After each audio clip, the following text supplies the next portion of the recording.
L'Afrique n'est plus un territoire colonial. Nous avons dépassé, les courants dominateurs de certains pays vis-à-vis des autres. Nous aspirons, nous marchons vers une liberté intégrale et nous devons donc défendre notre souveraineté, notre indépendance. L'Afrique n'aspire pas à résoudre les problèmes de l'Europe, de l'Asie, ni de l'Amérique, mais de résoudre ses propres problèmes. L'Afrique n'a jamais été un continent conquérant, colonisateur, encore moins explorateur.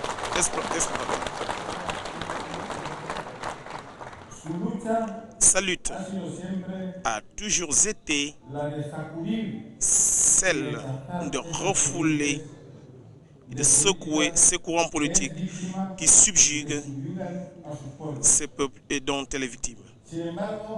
Cependant, en tant qu'institution au sein de la politique internationale, l'Afrique contribue, autant que d'autres parties du monde, à la coopération, au développement et au maintien de la paix et la sécurité dans le monde.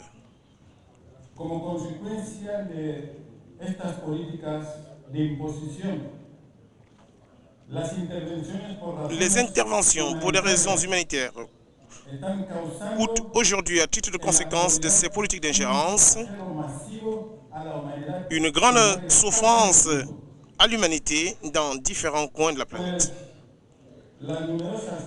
Ainsi donc, le nombre actuel de victimes d'enfants et de femmes, de déplacés, de destruction d'infrastructures économiques ne justifie aucune intervention de ce genre. Il en résulte qu'au lieu de résoudre les conflits du monde, nous sommes en train de les compliquer et de les empirer.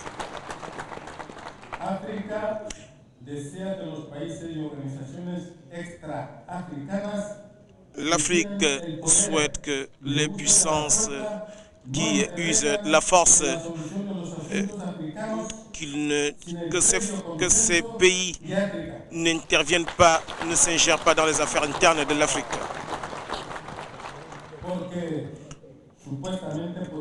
Parce que ces pays vont alors tomber dans les travers de l'ingérence dans les affaires internes des États.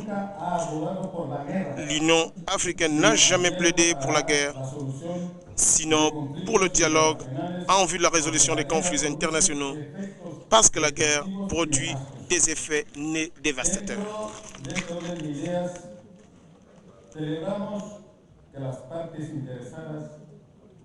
À partir de là, nous souhaitons que les parties en conflit acceptent les solutions négociées et que nous souhaitons qu'ils respectent les accords ainsi conclus.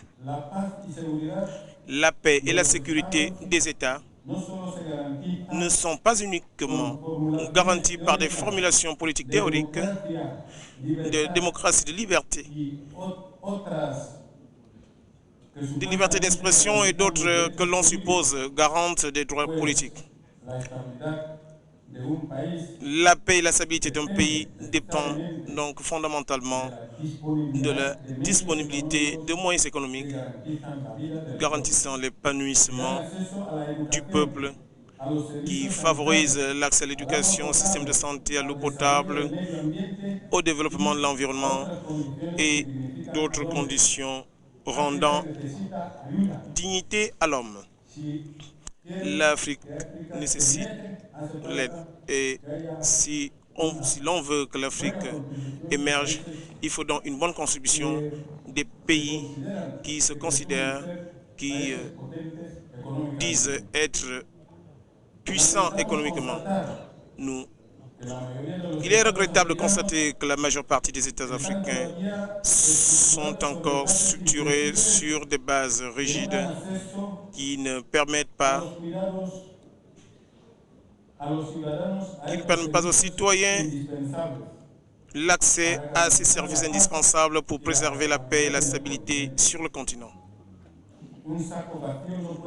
Un sac vide ne peut se tenir debout par lui-même.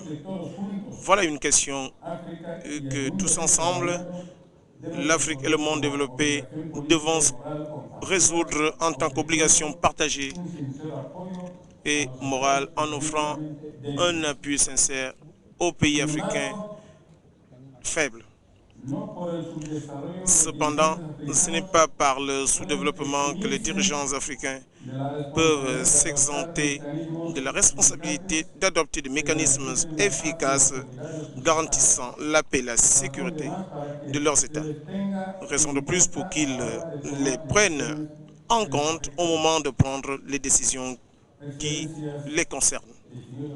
Excellences, distingués délégués, mesdames et messieurs, quant au thème relatif à l'intégration rapide des jeunes dans le processus de développement durable de l'Afrique, il ne fait aucun doute que les jeunes, héritiers légitimes de l'avenir du continent, doivent accéder de manière rapide à toutes les connaissances,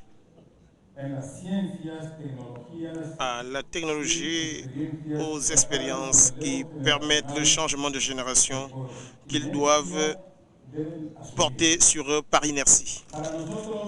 Pour nous, les jeunes ne constituent aucun problème pour la société, bien que plusieurs théories négatives croient que l'accroissement de la jeunesse est un problème économique et humain. Et d'autres pensent que les jeunes constituent un danger pour la préservation des valeurs culturelles. Cependant, en Guinée équatoriale, nous continuons de croire que les jeunes représentent un facteur déterminant du processus de développement d'une société. C'est la force vive capable d'innover et de dynamiser le développement général de la nation. À ce jour, ce corps de jeunes volontaires de l'Union africaine doit s'institutionnaliser de sorte qu'il puisse réguler ses actions. En rapport avec la dite institutionnalisation, le gouvernement de Guinée équatoriale propose à ce sommet la création d'un siège à l'institution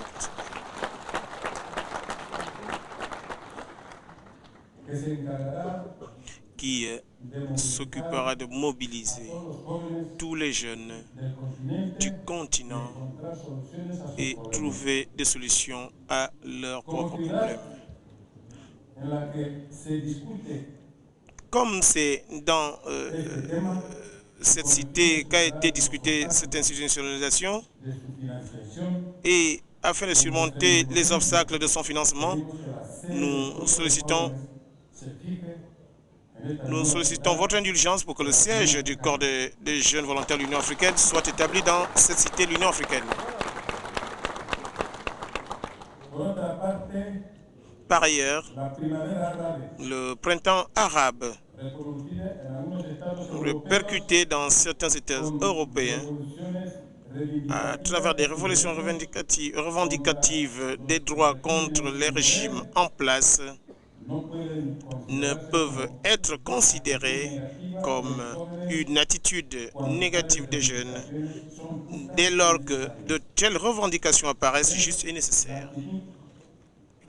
C'est l'attitude naturelle positive qui caractérise les jeunes, contrairement à la passivité ou le pacte de silence qu'adopte fréquemment la population adulte dans les cas similaires. Cependant, il convient ici d'attirer l'attention de ceux qui ont pris l'habitude, des agents qui ont pris l'habitude de manipuler l'innocence et la bonne foi des jeunes et de la population inexpérimentée pour provoquer sans aucune nécessité les révolutions stériles aux objectifs purement politiques et personnalistes, non avoués.